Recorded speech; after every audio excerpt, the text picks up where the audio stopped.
welcome to the Wishing Shed. So today we're going to be making a cute little pig from my brand new needle felting book called Needle Felting Apple Tree Farm.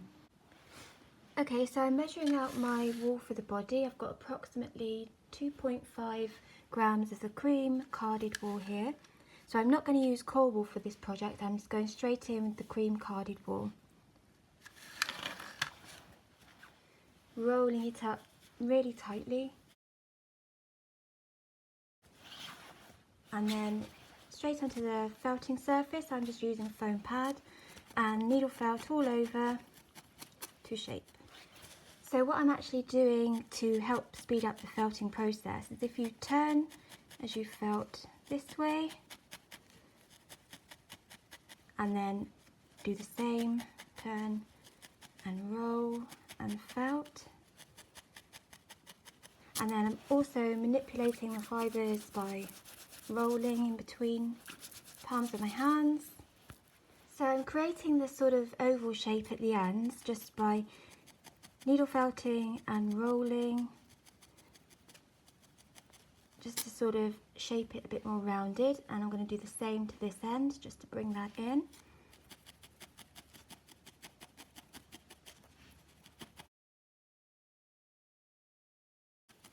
Okay. So we're going to roll up a little bit of wool now for the head.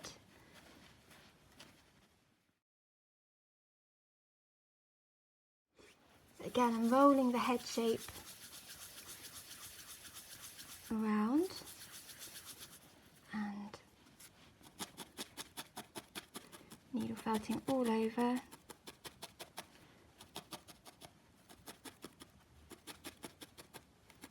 Doesn't have to be perfect at the minute, so just getting the size right.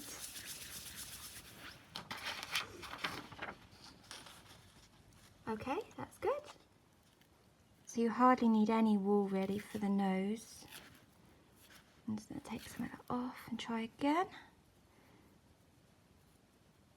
That looks better. Carefully dragging the edges around.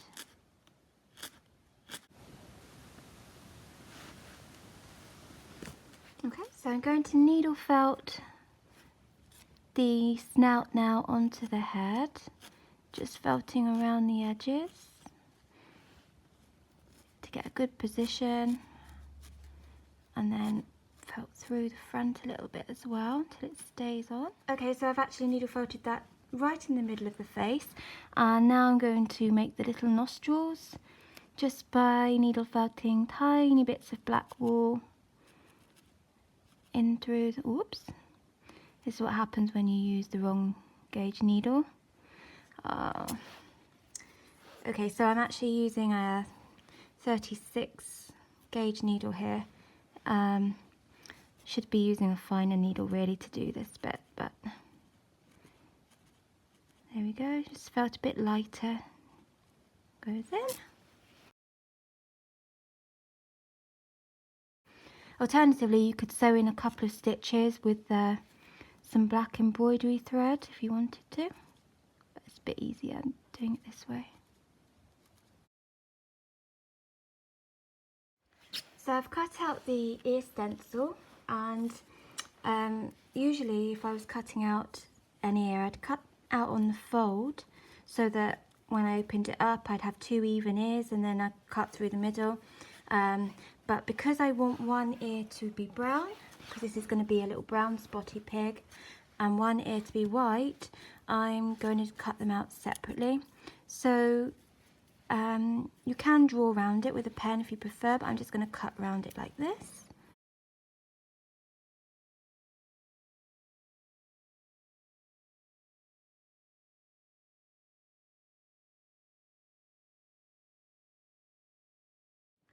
Right, so I'm going to attach the ears to the back of the head, and I'm positioning it just to the base of the ear, just in line with the top of the snout, if you can see that, and going to needle felt that into place using a bit of the white carded wool, going straight through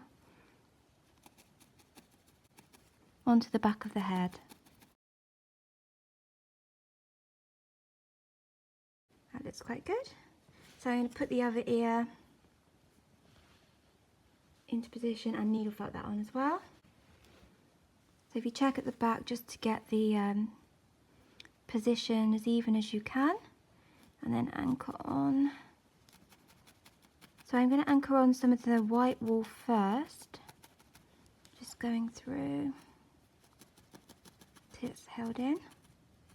So because I'm doing a brown and white spotty pig, I'm going to add some brown wool just around the ear now for the pattern.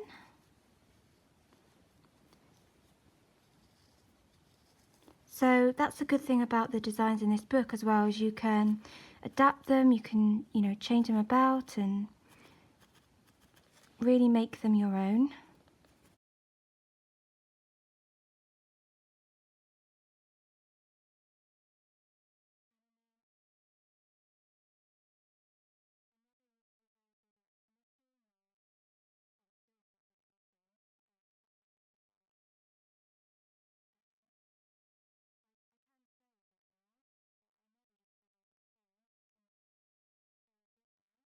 But the great thing about needle felting is you don't have to be a great seamstress, and you know, all you need is basic materials and a little bit of patience. Okay, so I'm gonna probably put a little brown spot here as well. So if you are you know, making your own little animals and from the book and you want to change them a bit, you can just look up like the patterns of animals, the colours that you want to use, and adapt it to how you want it. The cheeks just even. So, okay, so I'm going to put that aside for now, and I'm going to make the legs for the body. So for the legs, you just need 2 cocktail sticks and just trim off the sharp points at the ends. And then I'm just using a nail file and just filing those down the file. Okay. And then on Penny the pig, I've actually coloured in the tips with a brown Copic marker, but because I'm doing a different colour pig now, I'm going to give him little pink feet, so I'm going to colour those in with a pink pen. Okay, so my pink isn't showing up particularly well, but I quite like that natural colour, peachy colour anyway, so that's fine. Right, so we're going to measure the legs on here as a stencil and cut to the same size.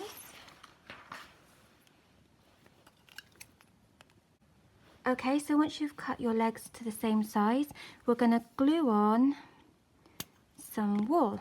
So starting at the top and just wrapping down. So I've just put glue really around the top and the bottom. So to help get the even legs, it helps to measure out the wool roughly to the same amount before you start. Moving around and thinning out as you get to the end, and just smooth that around, leaving the hoof blank and wrapping around the top like so. So we just leave that to dry. I'm going to wrap the others the same way. So while the legs are drying, I'm just going to needle felt some little spots onto my pig and sort of roll them in between my fingers before I felt them on, just to stop too many stray hairs flying off into the white.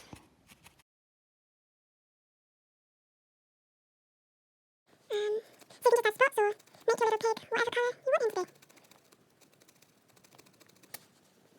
As you notice when you're adding another colour on top, you might get a little bit of a misshape in your body, so you might just have to go over it a little bit more to help keep the shape. Probably going to put a spot on his bottom as well, but don't know yet.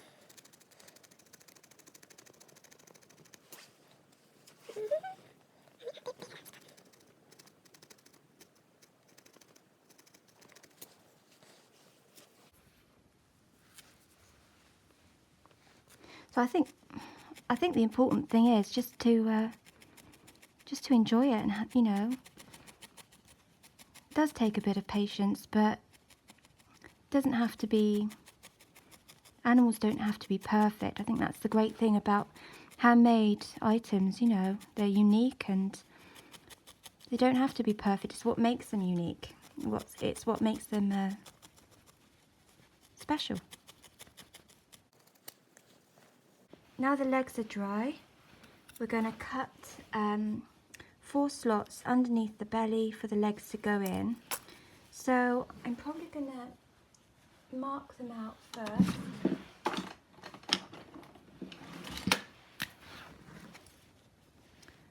I'm just going to mark them out quite evenly if I can.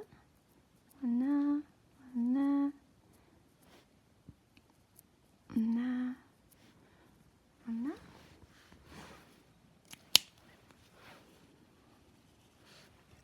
And then we cut into the wall just a little bit to make the slots.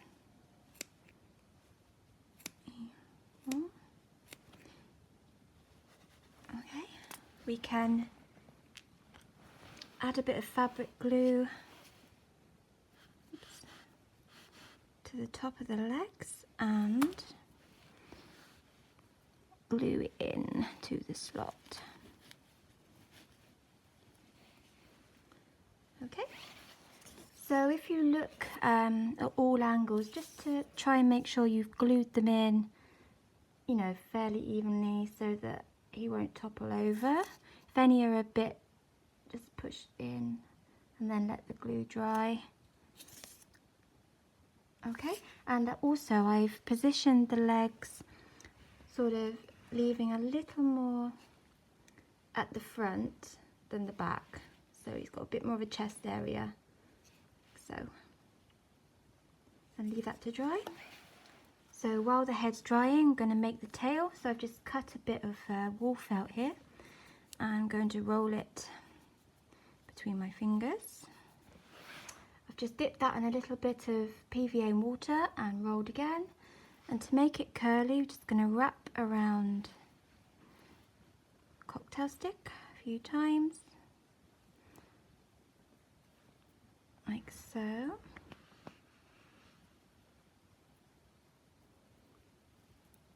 And then pull off gently and leave to dry. Right, so I've actually put a little bit of PVA water solution on the ears as well. I'm just going to bend the tips of those forwards, like so, like they're hanging over. And then once they dry, they'll be kept in place as well. And just give them a bit more durability to the felt. So I'm going to let that dry. So now that the tail's in place, we're going to attach the head, and you can just needle felt the wool straight on, but I find it easier just to anchor a simple stitch. So I'm going to attach beneath the head, attach some wool, attach some cotton with a blanket stitch, and find the position I want on the pig and literally just pull that through. So it just keeps it in place when I add the wool. So just a couple of stitches, go back up again, whoops,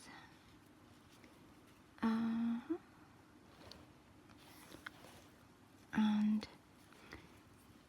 sign off with another blanket stitch, and then if you pull it back through, that will just hide any stitches, and you can just lightly drag the wool over, needle felt over to cover. So it's held, I mean, you could just leave it like that. You don't have to even needle felt any wool around. It all depends how you want to do it, really. So, oops, it's just, oh. So there we go. And the last thing I'm doing now is just smoothing over a little bit of washing up liquid mixed with PVA glue. It's quite a runny consistency, but it's just so when it just smooths over all the stray fibres, and when dry it will become really smooth, and it just gives it a bit more durability. You know, just makes it, so if you see here, we've got these little fibres, we just smooth them down with the solution. And in my book I explain what brands I like to use to do this.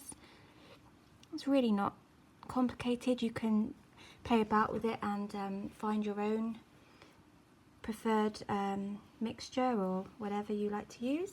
But when that's dry now, that will just be nice and smooth and secure. So that's it. I really hope you've enjoyed this tutorial. We've got our little penny pig and little pig with no name. If you can think of a cute piggy name for him, then please feel free to leave it in the comment box. And I'll put a link to my Etsy shop where you can check out more about my brand new needle felting book, Needle Felting Apple Tree Farm. There's loads of other animals to make in it, including this little cutie, who I'm going to be doing a video about soon. And also quite a few people have asked how to make a horse, and this is quite a straightforward horse, but Cosmo the horse is one of the patterns in the book. And yeah, so I'll put a link to my Etsy shop below where you can check it out. And once again, thank you very much for stopping by, and I really hope you've enjoyed.